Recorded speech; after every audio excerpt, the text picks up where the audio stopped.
This is Austin Liti Limits, where authors talk to authors about books and the craft of storytelling. Sponsored by Blue Ink Review, because typing the end is just the beginning. Find out more at blueinkreview.com.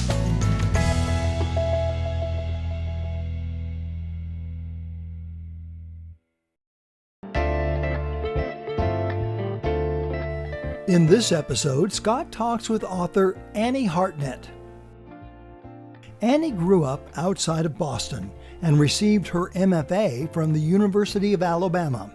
Despite having absolutely no interest in becoming an undertaker, she lived in a cemetery for some time, and her time there influenced her first novel, Rabbit Cake, which was listed as one of Kirkus Review's best books of 2017.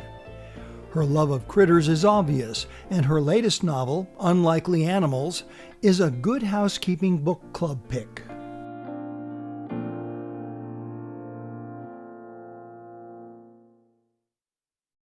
Welcome to the show, Annie Hartnett. Thank you for having me. Sure. So I read your book, Unlikely Animals. Beautiful cover. Thank you. I love the cover. Were you involved in the design of the cover for your book with the illustrations? Yeah, this book, as we will probably talk about, is so hard to talk about. It's so hard to summarize. So we knew that we had to get the cover like just right, and not like just this, so that it like spoke to some of the readers that we would want to attract. And so the first so they asked me, what I envisioned, and I did tell them that I have all these like animal print outfits that have I have this like pink kimono I love that has cheetahs all over it, but it's like bright pink with cheetahs. Right. And I was like, I love something that's kind of like some of my closet. And I also had this dream about the blue. And at first when they were, they're sort of secretive about the cover so much. And I do feel like you should let people do their job, and like you do your job, which is write the book, and like you let people who are professionals or whatever they do. But I was like, can you just tell me, like what kind of colors you're thinking about working with? Because I just have this vision of this particular blue. And they were like, well, and I don't want to kind of like put that to bed. Like I'm going to let it go that they're like, tell me they're doing a yellow cover or something. So they were like, well, tell us what blue you're thinking of. I was like, this blue. Oh, here's the blue. And so they took the blue, and then they did like the animal print, and they found this artist, because I was like, it's like I'd love like a little bit cartoony, because I do cartoons and I like cartoons. Mm-hmm. That has like a little whimsy. The book is whimsical, very whimsical, and then so they found this artist who. So it's sort of my dream cover, and it works out in such an amazing way. So, and then they had the dog too on the book, which I think is like such a nice, because you kind of missed the dog, the big white dog at first when you look at the cover, but once you've read the book, there's Moses. So I really love it. So I was a cartoonist for a while when I was a younger man. I worked as a cartoonist for the local paper here, Austin American-Statesman, and it was kind of like a little segue when I'd started writing. Gave it up and cartooned for a while. And it's interesting when you find other authors, and I saw that you doodle and stuff like that. And, it makes you feel like you have a connection with another writer. I write humorous fiction as well. Are you trained in art work or? No, not at all. I wanted to be an artist when I was a kid, and I had a high school teacher who was she was my art teacher all of high school, and then so I did in high school, but not like trained in the way that and then I had her in an art history class where we had to write papers, and she pulled me aside one day and she said, I know you are so into your art, but I have to tell you, you're a much better writer. And I was like, cool. Well, I guess I won't major in art in college. So I majored in philosophy and didn't actually find art until, didn't find creative writing until the last semester of college. But I I have only come back to art this past 2 years. So it had been like 15 years between. But I did, yeah. So I cartooned for my high school paper, but I got fired because I graduated from high school in 2004, and Right. I don't know if you remember the trends back then. But it was the low rise pants for Hmm. women. But Britney Spears, like the lowest rise pants. So I was tasked with like cartooning. I think they told me what to cartoon, which was, latest trends. And so I cartooned like a bunch of girls with their thong underwear hanging out over their pants. Right. And I got in like major trouble for it because you can't draw butt cracks in uh, high school newspapers, I guess. I thought it was Right. fine.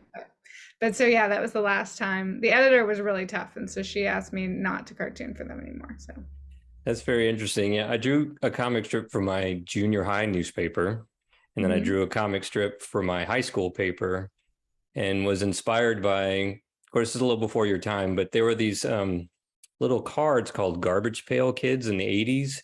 Mhm. They were a play on Cabbage Patch dolls.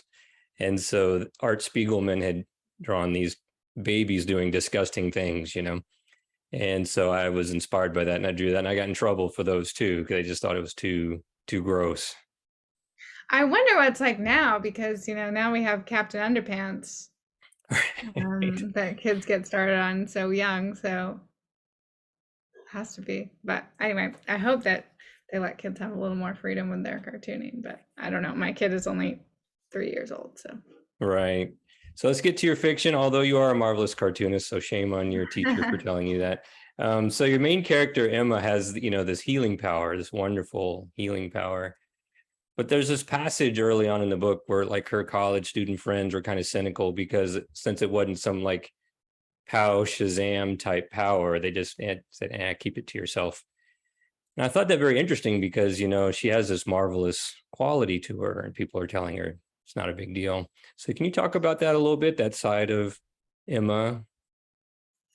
Yeah, I kind of wanted. So Emma is born with this natural healing touch, and in her town, it's made a big deal of at first, and then her mom says, like, well, we're not gonna have you be like the town, like people are not gonna flock to the town to come see you.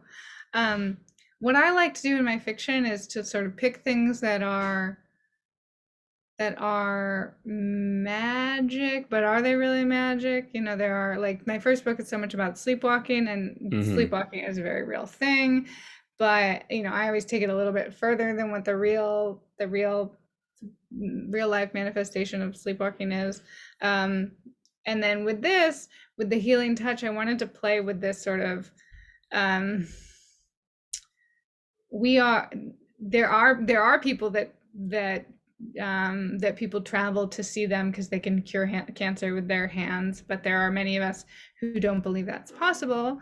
um, but even people who wouldn't believe that, accept that there is some healing power within the human touch, that there is, um, a massage is very healing, we all experience a hug is very healing. So that was kind of, I wanted the healing touch to be this magic, but not magic. I mean, I say it right, and it's like it's magic, but it's not magic. So she part of the book is realizing that no one is the center of the universe. Um, so I wanted to build someone up so much and then have them sort of learn how to be happy with that realization of you are not the center of the universe and no one is actually really all that special. Um, so that was sort of some of the choices I made about like how I was going to deal with a magic healer. Um, so yeah. Yeah, I love that. There is that feeling. I remember when I was at college, and you think that, well, I was pretty smart, and then you get there and you realize, no, there's people that are like 100 times smarter than you are, and you've been built up, and so it's interesting that she has this ability, which is actually miraculous, and then to feel so like she's just common. Yeah, which is I think the way that most um most of us at certain points in our lives realize that, we are not as that special, and we kind of have to find out how to be happy anyway. Right. So you have so many threads going on early in the story. How did you, when you were initially drafting this story, kind of keep track of all these different things, these different perspectives, different time frames? You kind of go back and forth in history a little bit. Are you a well-organized writer where you have notes and you're just following the notes, or were you just kind of juggling things in your mind and kind of going crazy for a while, getting them out? How did you kind of work with that? I'm definitely more the go crazy. I am not that. I interviewed Susanna Cahalan, who wrote Brain on Fire, and she's a journalist, and she had this, like, she just showed me her office and had these like intricate stuff hanging on the wall with strings, sort of just that she's really figuring out. I am visual.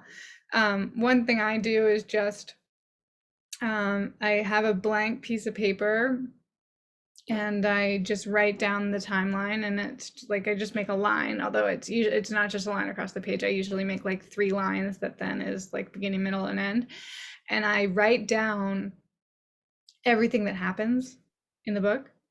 You could write a book that is as like this. I wanted to write a John Irving style,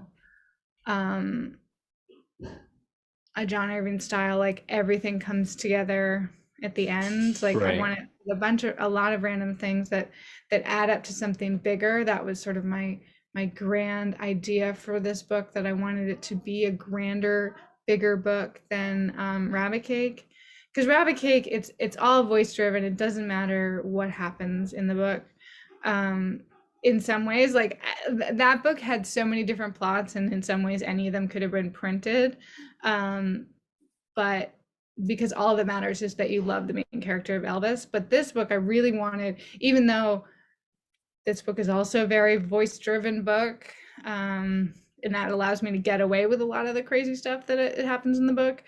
But I really wanted a book that was really plotted, and that it added up to some big finale. So that was my goal. But I don't know if I should have been more organized when doing it, or if that would have saved me like some sanity. But but I kind of just like to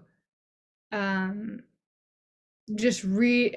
The reading over and over allows me to put the whole book in my head, which is what I find that I need to do. And then like I am able to, like, once I see that, oh, this can be connected to this, I get such a like zing of pleasure myself, which then would later give the reader a zing of pleasure.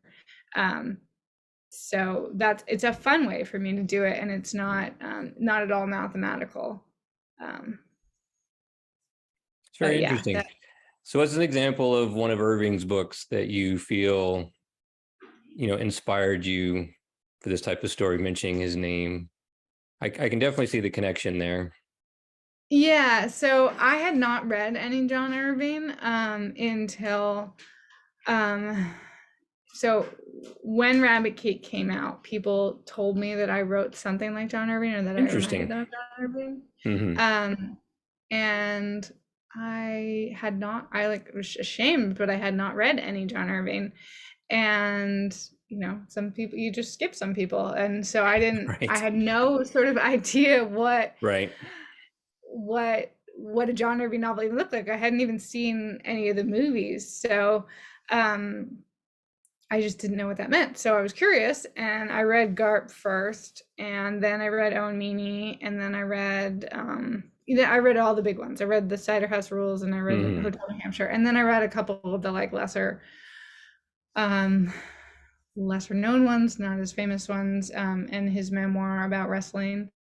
And so I fell very much in love with him, but because I could see that I could see what people meant, that we have the same sort of sense of humor, or that we put, like, there's heartwarming, and there's dark humor, and he has a lot more violence than I would ever have. and I would never, ever, ever do something like kill a child, which Right. he does. He does with some frequency, and I would never do that. But just sort of the mixture of the light and the dark, and sort of touching on some serious issues, but like not letting them take over. Well, sometimes they take over the book, I guess. Insider House Rules, that's very much like abortion is that. That's Right. what that is really centered on.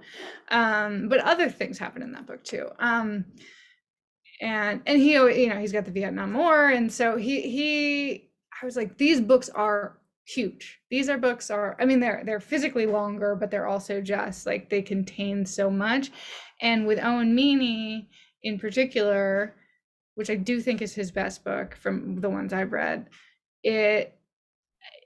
all this stuff, there's all these random scenes that seem to mean nothing, that you're just kind of like, okay, so the boys are playing basketball, and it's just boys being boys, and it's showing like their friendship, but this doesn't mean anything. And so much so that I almost am like, okay, I don't really need to read about this boys about playing basketball. Like, let's move on to some of the other characters that I really liked more, or some of the plot points I really liked more. And then the basketball scene has like it has is this, can you hear? I can hear a little bit, but it's fine. Okay, sorry.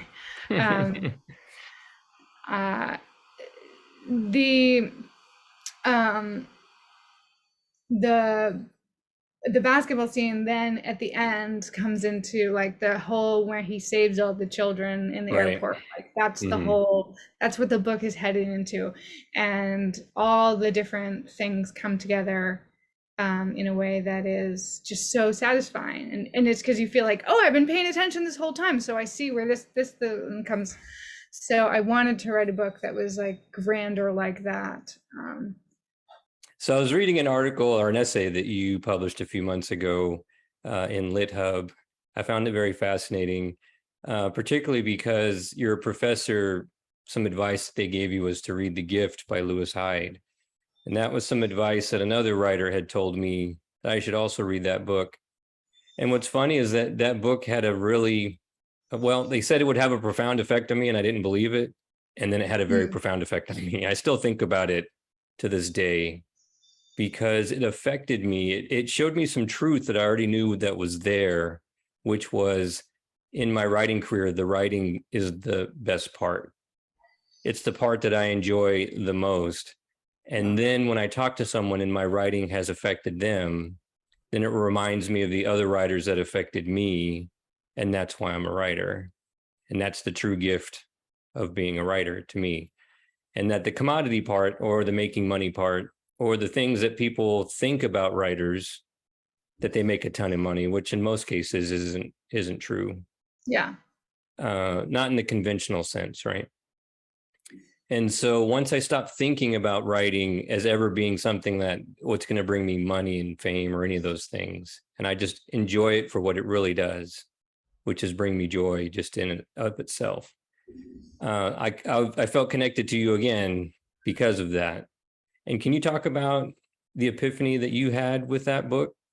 What was it exactly, besides just knowing that it told you about you as a writer? So I had a professor, Michael Martone, who's the one who gave me the Gift essay, or not the book. He told me to read The Gift. Right. And he was the one who sort of who said like all he cares about is that his students are writing in 25 years. And so it was just helpful to read at that point when I'm trying to figure out like, who am I as a writer, and what am I giving back to the world? And I think that can be throughout a writer's career, especially like, as we're like sort of despairing through everything that happens in American politics. It's like, why are we making things up and writing them down? Like, what am I doing that is adding to anything in the world? And the Gift does help like sort of answer those questions and figure out like why art matters at all. And just because it creates these human connections over and over, and like what human connections matter so much. And so I really felt that reading that helped me understand what I am trying to do with books, like, but also reading it and then doing the drawing project, because I've talked already in this interview about like the pleasure principle, that I'm always trying to make people laugh. I'm always trying to make myself laugh, but I'm trying to make myself laugh so that I know I will make someone else laugh. Sure. But when I did the drawing project, which was when people pre-ordered the book, I drew animal, like I drew, you could draw, I would, anyone who pre-ordered, I would draw you any animal you wanted. And so I ended up drawing over 461 animals, I think was my final tally. And then people would get I would draw them, I would put them in the mail. At the end of that week, people would get them. Like sometimes they were immediately in a frame. And so I was able to just see more of that impact very quickly, of how like people do delight and are surprised by like a gesture of connection, which is kind of it's just the same sort of feeling that I'm trying to shoot for in my work. That is like, I'm trying to make people feel a lot of things, right? Like, sometimes people cry, or sometimes, but I think the main goal that I am generally shooting for is like delight and surprise, like, and so I think that because the cartoon animals kind of work in the same way, that's like the thing that I'm most sort of proud of as myself as a writer. Like, I think there are people that do many other things better than me. And so like, being aware that, there are other books that might make you cry a lot harder, but for me, it's like delight and surprise are some of the main, what I'm trying to get at. And so the gift, both made me understand like it kind of just made me understand what was happening. And I don't think if I hadn't read the gift, I wouldn't quite like be able to put words on, and I'm still not really able to, because I think that there's like a certain just unnameable connection that happens between writer and reader, and also learning how to be happy without getting rich. Like, and I don't even know if people who do get rich from their debut books, like if they are happy. And I think the answer is usually that they're not, unless they like rework their relationship to writing. Because if it just becomes about like how much you're paid for something, or how much, or like the way that or if you stop writing, there are people that go on these like that have these huge bestsellers, and so they end up on these 2-year-long book tours.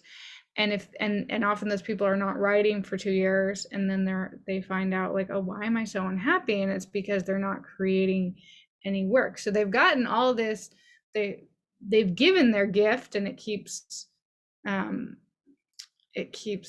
they should be getting like their cup filled and filled and filled, as the gift talks about. Like, you move your gift forward so that your creative cup is full. But if you don't do anything with that cup, like, it just kind of overflows and then it empties itself. I think that so there are a lot of ways to be unhappy as an artist, but I think that the way that I both know for myself and from teaching the novel now for I don't know how many years, but a bunch of years, the thing that makes people who are inspired to create things in the first place happy is just creating.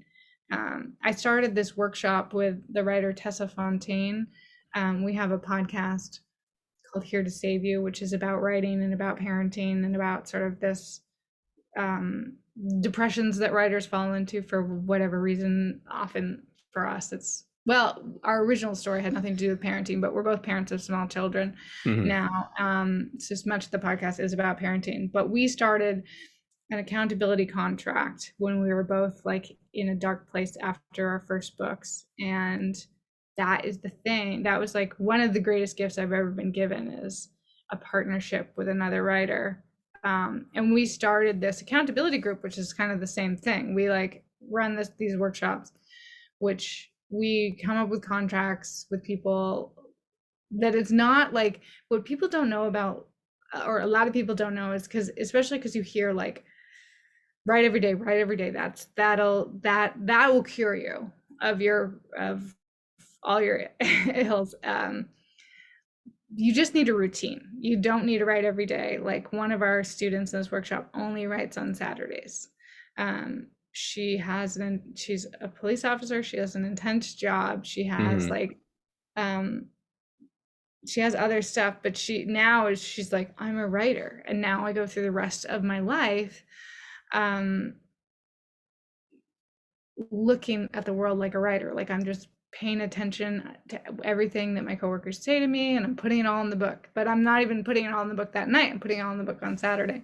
Right. And everyone in this group is like, I'm just so much happier now that I have like figured out how to keep working. And so I think that that's part of it, is like paying attention to when you're actually happy. And it's not usually, for most people, the publication process. That it's writing. All right. Well, this is the time in the show where we do the lightning round. It's 10 questions. It was inspired by Inside the Actors Studio, although it's not their concept. They stole it from Bernard Pivot, who stole it from Marcel Proust, and they stole it from a whole bunch of people. So, Annie Hartnett, are you ready for the lightning round? I am. Okay. What is your favorite word? Puddle. Okay. What is your least favorite word? No. That's mine too. What turned you on? Wait, what? What's the question? What turned you on? That's an intense question. Am I interpreting that right? Just what do you love? It could be cake. It could be, it could be whatever. My husband. Excellent. Yeah. What turned you off?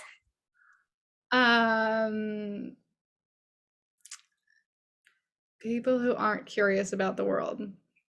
I agree with that. What is your idea of happiness? A rainy day and a good book. Excellent. Who is your favorite author? Let's say John Irving. Excellent. If you could be a character from any well-known novel throughout history, who would that be? I really relate to Anne of Green Gables. Excellent. Namesake, sort of. Excellent. What profession other than your own would you want to attempt? Cartoonist. Excellent. So what profession would you least want to do? One I have done, 6th grade teacher. Oof, tough.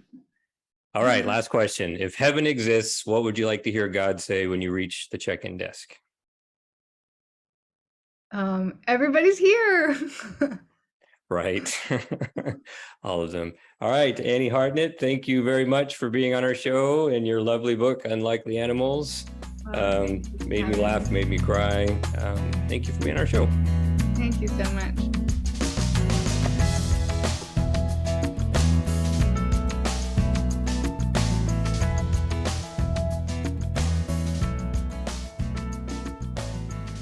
This has been a presentation of Austin Liti Limits, made possible with help from our good friends at Blue Ink Review, where typing "the end" is just the beginning. Find out more at blueinkreview.com.